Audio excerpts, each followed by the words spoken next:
ಮುಖ್ಯಮಂತ್ರಿಗಳಂತೂ ಕೊಟ್ಟಿಲ್ಲ. ನಮ್ಮಲ್ಲಿ ನಗರಸಭೆ ಅಧ್ಯಕ್ಷರು.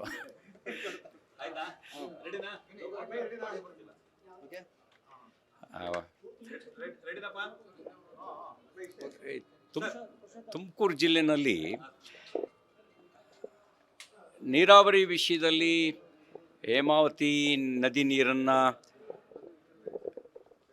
ರಾಮನಗರ ಜಿಲ್ಲೆಗೆ ತೆಗೆದುಕೊಂಡು ಹೋಗೋದ್ರಿಗೆ ಸಂಬಂಧಪಟ್ಟಂತೆ ಅಲ್ಲಿಯ ರೈತರಲ್ಲೂ ಹೋರಾಟ ಮಾಡ್ತಿದ್ದಂಥ ರೈತರ ಮೇಲೆ, ಸ್ವಾಮೀಜಿಗಳ ಮೇಲೆ, ಶಾಸಕರ ಮೇಲೆ ಪೊಲೀಸ್ ಮೊಕದ್ದಮೆ ಹೂಡಿರ್ತಕ್ಕಂಥದ್ದು ಒಂದು ರೀತಿ ಜನವಿರೋಧಿ ನೀತಿ. ಸ್ವಯಂ ಮುಖ್ಯಮಂತ್ರಿಗಳು ಮತ್ತು ಉಪಮುಖ್ಯಮಂತ್ರಿಗಳು ಎಲ್ಲರೂ ವಿಶ್ವಾಸಕ್ಕೆ ತಗೊಂಡು ಅವರಲ್ಲಿರುವಂಥ ಆತಂಕವನ್ನು, ಅನುಮಾನವನ್ನು ದೂರಗೊಳಿಸಿ ನಾವು ಯೋಜನೆ ಅನುಷ್ಠಾನ ಮಾಡ್ತೀವಿ ಅಂತ ಹೇಳ್ತಾನೆ ಅವ್ರನ್ನ ಕರೀದಲೇ, ಮೀಟಿಂಗೂ ಮಾಡ್ದಲೇ ಪೊಲೀಸ್ ಬಲವನ್ನು ಉಪಯೋಗಿಸಿ ಅವರ ಭಾವನೆಗಳನ್ನು ಹತ್ತಿಕ್ಕುವಂಥ ಮತ್ತು ಆ ಮೂಲಕ ಬೆದರಿಸುವಂಥ ತಂತ್ರ ಮಾಡಿರ್ತಕ್ಕಂಥದ್ದು ಸರಿಯಾದ ನಿರ್ಧಾರ ಅಲ್ಲ. ಅದನ್ನು ಮರುವಿಮರ್ಶೆ ಮಾಡಬೇಕು ಮತ್ತು ಮೊಕದ್ದಮೆ ಹೂಡಿರೋದನ್ನು ಖಂಡಿಸ್ತೀನಿ. ಮೊಕದ್ದಮೆ ವಾಪಸ್ ತೆಗೆದುಕೊಳ್ಬೇಕು ಅಂತ ನಾನು ಆಗ್ರಹಿಸ್ತೇನೆ.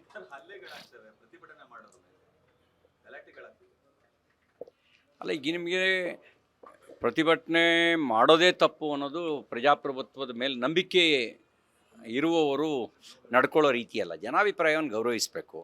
ನಾವೆಲ್ಲ ಸರ್ಕಾರ ಅಂತಂದರೆ ನಮ್ಮ ಸರ್ವಾಧಿಕಾರ ಅಲ್ಲ, ಜನ ಕೊಟ್ಟಿರೋ ಅಧಿಕಾರ ಇದು. ಪ್ರಜಾಪ್ರಭುತ್ವದಲ್ಲಿ ಜನ ಕೊಟ್ಟಿರೋ ಅಧಿಕಾರ ನಮ್ಮ ಕೈಗೆ ನಾವು ನಡೆಸೋದು. ಹಾಗಂತ ನಾವು ಸರ್ವಾಧಿಕಾರಿ ಅಲ್ಲ, ಸರ್ವಾಧಿಕಾರಿಯ ರೀತಿಯಲ್ಲಿ ವರ್ತನೆ ಮಾಡಬಾರ್ದು. ಹಾಗಾಗಿ ಅದು ಸರಿಯಲ್ಲ.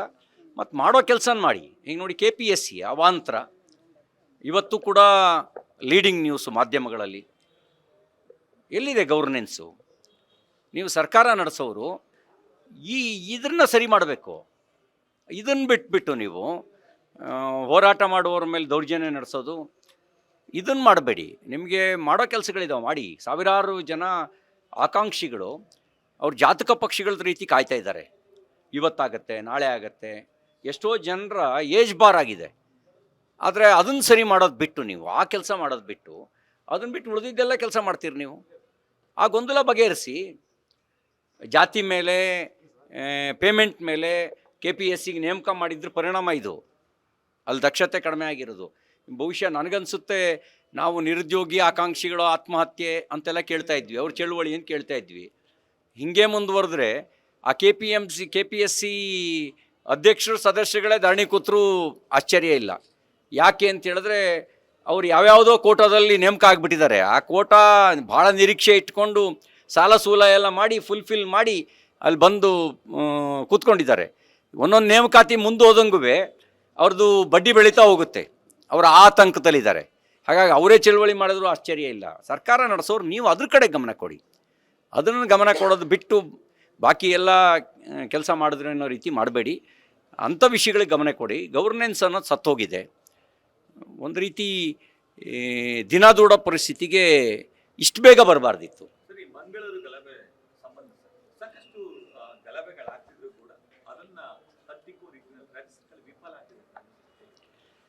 ನೋಡಿ, ಈಗೆಲ್ಲ ನಾವೇನಾಗ್ತಾ ಇದೆ, ಇಂಡಿವಿಜುವಲ್ ಆಗಿ ನೋಡ್ತಾ ಇದ್ದೀವಿ ಗಲಭೆಗಳನ್ನು. ಕೆಲವರಂತೂ ರೆಡಿಮೇಡ್ ಆರೋಪ. ಇದಕ್ಕೆ BJP, RSS, VHP ಕಾರಣ ಅನ್ನೋ ರೆಡಿಮೇಡ್ ಆರೋಪ. ಪ್ರಿಯಾಂಕಾ ಖರ್ಗೆ ಅವರು ಇನ್ನೊಂದು 2-3 ಜನ ಒಂದು ರೀತಿ ಇದನ್ನು ಗಿಳಿಪಾಠ ಒಪ್ಪಿಸೋ ರೀತಿಯಲ್ಲಿ ಆಗಾಗ ಆರೋಪ ಮಾಡ್ತಾನೆ ಇರ್ತಾರೆ. ಗಲಭೆಯ ಮೂಲ ಎಲ್ಲಿದೆ ಅಂತ ಅವ್ರು ಯಾರೂ ವಿಚಾರಕ್ಕೆ ಹೋಗೋದಕ್ಕೆ, ಆಳಕ್ಕೆ ಹೋಗೋ ಪ್ರಯತ್ನನೇ ಮಾಡಲ್ಲ. ಅಥವಾ ಜಾಣಕಿವುಡ್ರ ಥರ ವರ್ತನೆ ಮಾಡ್ತಾರೆ. ಸುಹಾಸ್ ಶೆಟ್ಟಿ ಹತ್ಯೆಗೆ RSS ಕಾರಣನಾ? ಶರತ್ ಮಡಿವಾಳ ಹತ್ಯೆಗೆ RSS ಕಾರಣನಾ? ಪ್ರವೀಣ್ ನೆಟ್ಟಾರು ಹತ್ಯೆಗೆ RSS ಕಾರಣನಾ? ಯಾಕೆ ಒಂದು ಸಮುದಾಯ ಮೆಜಾರಿಟಿ ಸೈಜಬಲ್ ಇರೋ ಕಡೆನೇ ಕೋಮು ಗಲಭೆ ಪದೇ ಆಗ್ತವೆ? ಹಿಂದೂಗಳು ಎಲ್ಲ ಕಡೆನೂ 80% ಇದ್ದಾರಪ್ಪ. ಆದರೆ ಹಿಂದೂಗಳಿದ್ದ ಕಡೆ ಕೋಮು ಗಲಭೆ ಆಗೋದಾದರೆ ದೇಶದಲ್ಲೆಲ್ಲ ಆಗಬೇಕು ಕೋಮು ಗಲಭೆ. ಆದರೆ ಅದು ಬಿಟ್ಟು ಒಂದು ಕೋಮನವ್ರು ಮಾತ್ರ ಸೈಜಬಲ್ ಇರೋ ಕಡೆಗೆ ಯಾಕೆ ಆಗ್ತಾರೆ? ಅವರುಗಳು ಇದನ್ನು ದಕ್ಷಿಣದ ಕಾಶ್ಮೀರದ ಥರ ನೋಡ್ತಾ ಇದ್ದಾರೆ. ಕಾಶ್ಮೀರದಲ್ಲಿ ಹೇಗೆ ಗಜ್ವಾಯಿ ಹಿಂದನ್ನು ಅನುಷ್ಠಾನಗೊಳಿಸೋದಕ್ಕೆ ಅಲ್ಲಿರುವಂಥ ಹಿಂದೂಗಳನ್ನೆಲ್ಲ ಟಾರ್ಗೆಟ್ ಮಾಡಿದ್ರು, ಆ ರೀತಿ ಇಲ್ಲಿ ದಕ್ಷಿಣದಲ್ಲೂ ಕೂಡ ಇದೊಂದು ಪ್ರಯೋಗಶಾಲೆಯಾಗಿ ಮಾಡ್ಕೊಳ್ಳೋ ಪ್ರಯತ್ನ ಮಾಡ್ತಿದ್ದಾರೆ. ಅದಕ್ಕೆ ಪ್ರತಿರೋಧ ಇರೋದು ಯಾವುದು ಅಂದರೆ RSSಸು, ಅದಕ್ಕೆ ಪ್ರತಿರೋಧ ಇರೋದೇನು VHP, ಹಿಂದೂಗಳನ್ನು ಸಂಘಟಿಸೋ ಕೆಲಸ ಮಾಡುತ್ತೆ. ಅದಕ್ಕೆ ಅವರು ನಮ್ಮನ್ನು RSSನ VHPನ ಟಾರ್ಗೆಟ್ ಮಾಡ್ತಾರೆ. ಇರೋದೆಲ್ಲಿ ಅಂದರೆ ಇಂಟಾಲರೆನ್ಸ್ ಇರುವಂಥ ವಿಚಾರದಲ್ಲಿ ಇರೋ ಸಮಸ್ಯೆ ಇದು. ಅದನ್ನು ಯಾರೂ ಅದನ್ನು ಮೂಲಕ್ಕೆ ಕೆದಕಕ್ಕೆ ಹೋಗುವಂಥ ಕೆಲಸನೇ ಮಾಡ್ತಿಲ್ಲ. ಜಗತ್ತಿನ ಕೋಮುಗಲಭೆಗೆ ಯಾರು ಕಾರಣ? ಭಯೋತ್ಪಾದನೆಗೆ ಯಾರು ಕಾರಣ? RSSಾ? ಈಗ ಸಿರಿಯಾದಲ್ಲಿ, ಇರಾನ್ನಲ್ಲಿ, ಇರಾಕ್ನಲ್ಲಿ, ಈ ಅಫ್ಘಾನಿಸ್ತಾನದಲ್ಲಿ ಇಲ್ಲೆಲ್ಲವೂ ನಡೀತಾ ಇದೆಯಲ್ಲ, ಇದಕ್ಕೆಲ್ಲ ಯಾರು ಕಾರಣ? ಇದಕ್ಕೆ RSS ಕಾರಣನಾ ಈ ಭಯೋತ್ಪಾದನೆಗೆ? ಬಿನ್ ಲಾಡೆನ್ ಸೃಷ್ಟಿ ಮಾಡಿದ RSSಾ? ಜೈಸೆ ಮೊಹಮ್ಮದ್ ಹುಟ್ಟಾಕಿದ್ದ RSSಾ? ಇಂಡಿಯನ್ ಮುಜಾಹಿದ್ದೀನ್ RSS ಹುಟ್ಟಾಕ್ತಾ? ಅದರ ಪ್ರಾಯೋಗಿಕ ರೂಪ ದಕ್ಷಿಣ ಕನ್ನಡದಲ್ಲಿ ಮಾಡುವ ಪ್ರಯತ್ನ ಮಾಡ್ತಿದ್ದಾರೆ. ಹಾಗಾಗಿ ಇದನ್ನು ಹೇಳೋದಕ್ಕೆ ತಾಕತ್ತಿಲ್ಲ. ಸತ್ಯ ಗೊತ್ತಿದ್ರೂ ವೋಟ್ ಬ್ಯಾಂಕಿನ ದುರಾಸೆ. ಹಾಗಾಗಿ ವೋಟ್ ಬ್ಯಾಂಕಿನ ದುರಾಸೆಗೆ ರಾಷ್ಟ್ರವನ್ನೇ ಬಲಿ ಕೊಡುವಂಥ ಷಡ್ಯಂತ್ರದ ಸಂಚಿಗೆ ನೀರೆರಿಯೋದು, ಗೊಬ್ಬರ ಹಾಕೋ ಕೆಲಸನ ಮಾಡಬಾರ್ದು. ವಸ್ತುನಿಷ್ಠವಾಗಿ ನೋಡಿ. ವಸ್ತುನಿಷ್ಠವಾಗಿ ನೋಡಿದ್ರೆ ಸತ್ಯ ನಿಮಗೆ ಗೊತ್ತಾಗುತ್ತೆ, ಯಾರು ಇದರಿಂದ ಎಲ್ಲಿದ್ದಾರೆ, ಯಾರು ಕಾರಣ ಇದ್ದಾರೆ ಅಂತ. ಅದು ಬಿಟ್ಟು ನೀವು ಬರೀ ಗೂಬೆ ಕೂರಿಸೋದು, ಟಾರ್ಗೆಟ್ ಮಾಡೋದು, ಇಂಥದ್ದು ಮಾತ್ರ ಮಾಡುವಂಥ ಕೆಲಸ ನೀವು ಮಾಡ್ತಾಯಿದ್ದೀರಿ. ಸರ್, ಈಗ ಅಲ್ಪಸಂಖ್ಯಾತ ಇಲಾಖೆಯಲ್ಲಿ ಗೋಲ್ಮಾಲ್ ಆಗಿದೆ. 625 ಕೋಟಿ ಹಣವನ್ನ ಅನುಮೋದನೆ ಪಡೆದಂತೆಯೇ ಜಮೀರ್ ಅಹಮದ್ ಅವರ ಇಲಾಖೆಯಲ್ಲಿ ಬಳಸ್ಕೊಂಡಿದ್ದಾರೆ ಅಂತೇಳಿ ಎಚ್ ಡಿ ಕುಮಾರಸ್ವಾಮಿ ಅವರ ಆಪ್ತ ರಘು ಅವರು RTI ಮೂಲಕ ತಗೊಂಡಿದ್ದಾರೆ. ಅಲ್ಲ, ಸಾಕಷ್ಟು ನನಗಿರೋ ಇನ್ಫಾರ್ಮೇಷನ್ ಪ್ರಕಾರ ಆ ರೀತಿ ಸೆಂಟ್ರಲೈಸ್ಡ್ ಆಗಿ ಅಲ್ಲೂ ಕಾಂಪೌಂಡ್ಗಳು ನಿರ್ಮಾಣ ಮಾಡಿದ್ದಾರೆ ನೋಡಿ. ಅದೆಲ್ಲವೂ ಕೂಡ ಸೆಂಟ್ರಲೈಸ್ಡಾಗಿ ಕೊಟ್ಬಿಟ್ಟಿದ್ದಾರಂತೆ ಒಬ್ಬನಿಗೆ.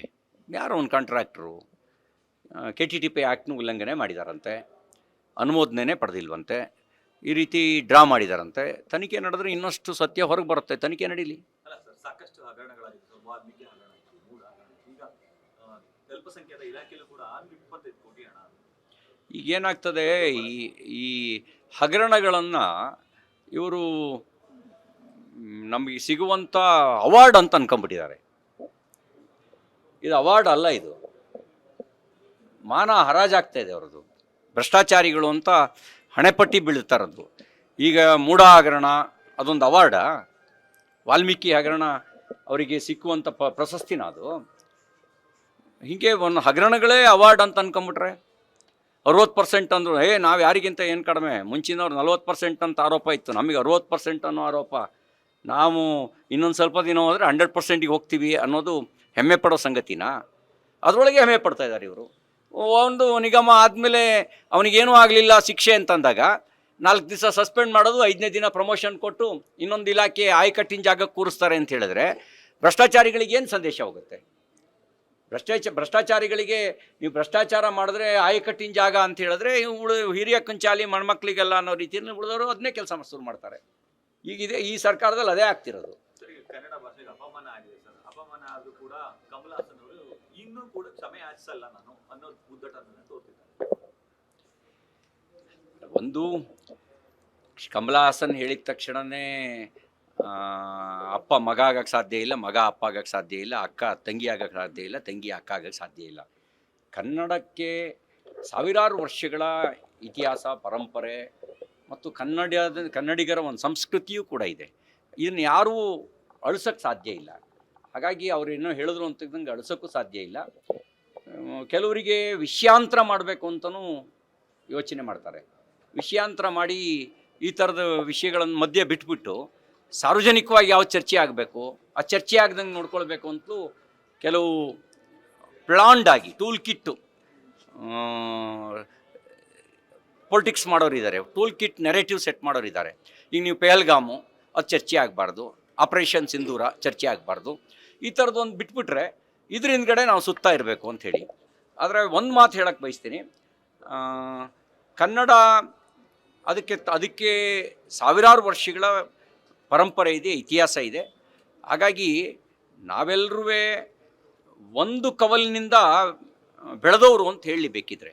ಯಾಕೆಂದರೆ ಮನುಷ್ಯ ಮೊದಲು ಮೂಕ ಭಾಷೆಯಿಂದ ಶುರು ಮಾಡಿದವನು, ಆಮೇಲೆ ಸಂಜ್ಞೆಯ ಮೂಲಕ ಶುರು ಮಾಡಿ ಆಮೇಲೆ ವಿವಿಧ ಭಾಷೆಗಳನ್ನು ಬಳಸ್ತಾ ಬಂದ ಅನ್ನೋದು ಗೊತ್ತಿರುವಂಥ ಸಂಗತಿ. ನಮ್ಮ ನಾಡಕವಿ, ರಾಷ್ಟ್ರಕವಿ ನಾಡಗೀತೆಯನ್ನು ಕೊಟ್ಟಂಥ ಕುವೆಂಪು ಅವರವರೇ ಭಾರತ ಜನನೀಯ ತನುಜಾತೆ ಜಯ ಹೇ ಕರ್ನಾಟಕ ಮಾತೆ ಅನ್ನೋದ್ರ ಮೂಲಕ ತಾಯಿ ಭಾರತೀಯ ಮಗಳು ಭುವನೇಶ್ವರಿ ಅಂತ ಹೇಳಿದ್ರೆ ಹೊರತು ತಮಿಳು ಮಗಳು ಅಂತ ಹೇಳಲಿಲ್ಲ. ತಮಿಳು ನಮ್ಮ ಸಹೋದರಿ, ತಮಿಳು ಭಾಷೆ ಕನ್ನಡ ಭಾಷೆ ಒಂದು ಸಹೋದರ ಭಾಷೆ. ಕಮಲ್ ಹಾಸನ್ ಏನು ಹೇಳಕ್ಕೆ ಇಷ್ಟಪಡ್ತೀನಿ? ಕಮಲ್ ಹಾಸನ್ ಅವರೇ, ನೀವು ಚಲನಚಿತ್ರ ನಟ ಇರ್ಬೋದು, ರಾಜಕಾರಣಿಯೂ ಇರ್ಬೋದು, ಆದರೆ ಭಾಷಾ ತಜ್ಞ ಅಲ್ಲ. ನೀವು ಭಾಷಾ ತಜ್ಞ ಅಲ್ಲ. ಅರೆಬರೆ ತಿಳುವಳಿಕೆಯಿಂದ ಹೇಳುವ ಮಾತುಗಳು ಸಂಬಂಧವನ್ನು ಕೆಡಿಸ್ತವೆ. ನೀವು ಅಜ್ಞಾನದಿಂದ ಮಾತಾಡಿದ್ದೀರಿ ಅಂತ ಅನಿಸುತ್ತೆ. ಆಳವಾಗಿ ತಿಳ್ಕೊಂಡು ಮಾತಾಡಿ. ಕನ್ನಡ ಮತ್ತು ತಮಿಳು ಸಹೋದರ ಭಾಷೆಗಳು. ನಮ್ಮ ತಮಿಳಿನಿಂದ ಕನ್ನಡ ಹುಟ್ಟಿದೆ ಅಂತಕ್ಕಂಥದ್ದು ನಿಮ್ಮ ಅಜ್ಞಾನ. ಸರ್, ಈಗ ಗ್ಯಾರಂಟಿಗಳಿಂದಲೇ ಸರ್ಕಾರ ಏನೋ ಬಂತು ಅನ್ನೋ ಮಾತು ಚರ್ಚೆಗಳಾಗ್ತದೆ. ಈಗ ಇವತ್ತು ಕೂಡ ಸತೀಶ್ ಜಾರಕಿಹೊಳಿ ಒಂದು ಮಾತು ಹೇಳಿದ್ದಾರೆ, ಗ್ಯಾರಂಟಿ ಅಂದ್ರೆ ಗೃಹಲಕ್ಷ್ಮಿ ಹಣ ಕೊಡಲಿಲ್ಲ ಅಂದ್ರೆ ಆಕಾಶ ಏನು ಕಳ್ಸಿ ಬೀಳಲ್ಲ ಅನ್ನೋ ಮಾತುಗಳನ್ನ ಆಡಿದ್ದಾರೆ. ಆಕಾಶ ಕಳಚಿ ಬೀಳುತ್ತೆ ಅಂತ ನಾನು ಹೇಳೋಕ್ಕಾಗಲ್ಲ. ಆಕಾಶ ಕಳಚಿ ಬೀಳಲ್ಲ. ಕಾಂಗ್ರೆಸ್ ಇಲ್ಲದೆ ಇದ್ದರೂ ದೇಶ ಇರುತ್ತೆ. ಕಾಂಗ್ರೆಸ್ ಇಲ್ಲದೆ ಇದ್ದರೂ ಏನೂ ಆಕಾಶ ಕಳಚಿ ಬೀಳಲ್ಲ. ಕಾಂಗ್ರೆಸ್ನ ಅವಶ್ಯಕತೆಯು ರಾಜ್ಯಕ್ಕೆ ದೇಶಕ್ಕೆ ಇಲ್ಲ. ಯಾಕಂದ್ರೆ ಗ್ಯಾರಂಟಿ ಅಂತ ಒತ್ತಿ ಹೇಳ್ತಾ ಇರ್ತಾರೆ. ನೀವು 5 ವರ್ಷ ತಡೀರಿ. 2 ವರ್ಷಕ್ಕೇ ಯಾವ್ಯಾವ ಬೆಲೆಗಳನ್ನು ಏರಿಕೆ ಮಾಡಿದ್ದಾರೆ ಅಂತ ನೀವು ನೋಡಿದ್ದೀರಿ. ಬೆಲೆ ಏರಿಕೆ ಇನ್ನೇನು ಮಾಡಿದ್ದಾರೆ ಅಂತ. ಇನ್ನೊಂದು 5 ವರ್ಷ ತಡೀರಿ. ಆವಾಗ ಅಲ್ಲಿ ಇನ್ನು 3 ವರ್ಷ, ಆವಾಗ ಅದ್ರ ಹಣೆ ಬರ ಏನು ಅಂತ ಗೊತ್ತಾಗುತ್ತೆ. 5 ವರ್ಷ ಕಂಪ್ಲೀಟ್ ಆಗಲಿ.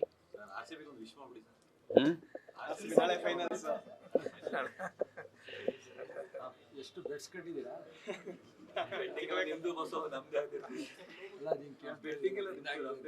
ನೋಡಿ, ಅದರಲ್ಲಿ ಈ ಐ ಪಿ ಎಲ್ ಬಂದಮೇಲೆ ಮುಂಚೆ ನಮಗೆ ರಣಜಿ ಅಂದರೆ ಕರ್ನಾಟಕ, ಮುಂಬೈ ಅಂದರೆ ಮಹಾರಾಷ್ಟ್ರ ಅಂತ ರಣಜಿ ಅಂದರೆ ಅವ್ರು ರಾಜ್ಯವನ್ನು ಪ್ರತಿನಿಧಿಸ್ತಾ ಇದ್ರು. ಮುಂಚೆ ಇದ್ದಂಥ ಟೆಸ್ಟ್ ಮ್ಯಾಚ್ಗಳು, ಒನ್ ಡೇ ಮ್ಯಾಚ್ಗಳು ದೇಶವನ್ನು ಪ್ರತಿನಿಧಿಸ್ತಾ ಇದ್ದು. ಈಗ ಐ ಪಿ ಎಲ್ನಲ್ಲಿ ಕಾಕ್ಟೈಲ್ ಇದು. ಇಲ್ಲಿ ನಮಗೆ ಆ ಥರದಲ್ಲಿ ನಮ್ಮ ರಾಜ್ಯದ ತಂಡ ಅನ್ನುವಂಥ ಭಾವನೆ ಇರೋಕ್ಕೆ ಎಲ್ಲ ರಾಜ್ಯದವರು ದುಡ್ಡು ಕೊಟ್ಟು ದುಡ್ಡಲ್ಲಿ ಆ್ಯಕ್ಷನಲ್ಲಿ ಯಾರು ಜಾಸ್ತಿ ಕೂಗ್ತಾರೆ ಅವ್ರ ಕಡೆಗೆ ಹೋಗ್ತಾರೆ. ಅಲ್ಲೇನು ಸಂಬಂಧ ಇದೆ? ಅಲ್ಲಿರೋದು ಹಣ ಮಾತ್ರ. ಅದಕ್ಕೆ ಯಾಕೆ ನೀವು ತಲೆ ಕೆಡ್ಸ್ಕೋಬೇಕು? ಮಾಡಬೇಕಾದ ಕೆಲಸ ಬೇರೆ ಇದೆ, ಬೇರೆ ಮಾಡೋಣ. ಅಲ್ಲಿ ಈಗಿನ ಐ ಪಿ ಎಲ್ನಲ್ಲಿರೋದು ಒಂದು ರೀತಿ, ಅದೊಂದು ರೀತಿಯ ಹಣನೇ. ಹಣದ ಮೇಲೇ ಹರಾಜಾಗತ್ತೆ. ಓಪನ್ ಆಗಿ ಹರಾಜಾಗತ್ತೆ. ಆ ಹಣದ ಮೇಲೇ ತಂಡಗಳು ಸೆಲೆಕ್ಟ್ ಆಗ್ತವೆ. ಅಲ್ಲೇನು ರಾಷ್ಟ್ರೀಯ ಭಾವನೆ ಇದೆಯಾ? ಪ್ರಾದೇಶಿಕ ಭಾವನೆ ಇದೆಯಾ? ಏನಿದೆ? ಇವತ್ತು ನೀವು ಯಾರನ್ನ RCB ಅಂತ ಹೇಳ್ತೀರಿ, ನಾಳೆ ಕಾಸು ಕೊಟ್ಟರೆ ಅವನು ಇನ್ನೊಬ್ಬ JCB ಕಡೆಗೆ ಹೋಗಿರ್ತಾನೆ. ಅಲ್ಲ, ನಾನು ಹೇಳಿದನಲ್ಲ, RCBಯಲ್ಲಿ ಕನ್ನಡಿಗರು ಎಷ್ಟು ಜನ ಇದ್ದಾರೆ ಹೇಳಿ? ನೀವು ಕಾಸು ಕೊಟ್ಟರೆ, ಈ ಕಾಸು ಕೊಟ್ಟವನು ಮುಂಬೈಗೆ ಹೋಗಿ ಆಡ್ತಾನೆ, ಇನ್ನೊಬ್ಬ ಪಂಜಾಬಿಗೆ ಆಡ್ತಾನೆ, ಮತ್ತೊಬ್ಬ ಇನ್ನೊಂದಕ್ಕೆ ಹೋಗಿ ಆಡ್ತಾನೆ. ಹಾಗಾಗಿ ಇಲ್ಲಿ ಈಗ ಹೇಳ್ತಿರಲ್ಲ, ಹಾಗಾಗಿ ನಾನು ಹೇಳೋದು ಅಂದರೆ ನಾವು ಯಾವುದಕ್ಕೆ ಆದ್ಯತೆ ಕೊಡಬೇಕು?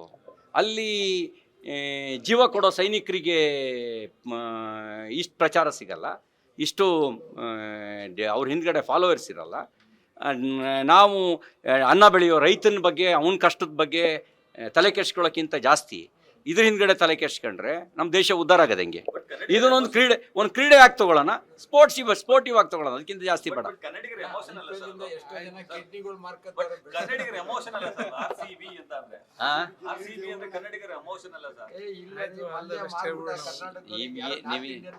ಈಗ ನಾವು ಹೇಳಿದ್ನಲ್ಲ, ಇದು ಹಿಂದ್ಗಡೆ ಇರೋದು ದುಡ್ಡು ಮಾತ್ರ. ಅದಕ್ಕೆ ನಾವು ಅದನ್ನೊಂದು ಕ್ರೀಡೆಯಾಗಿ ಎಷ್ಟು ನೋಡಬೇಕು. ನಿಜ, ಹೊಸ ಪ್ರತಿಭೆಗಳಿಗೆ ಪ್ಲಾಟ್ಫಾರ್ಮನ್ನು IPL ಕೊಟ್ಟಿದೆ.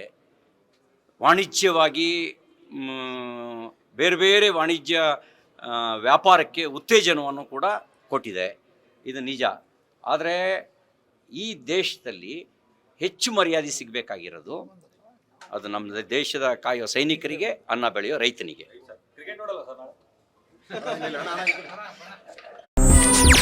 ಹೆಚ್ಚಿನ ಸುದ್ದಿಗಳಿಗಾಗಿ ನಮ್ಮ ಚಾನೆಲ್ನ ಸಬ್ಸ್ಕ್ರೈಬ್ ಮಾಡಿ.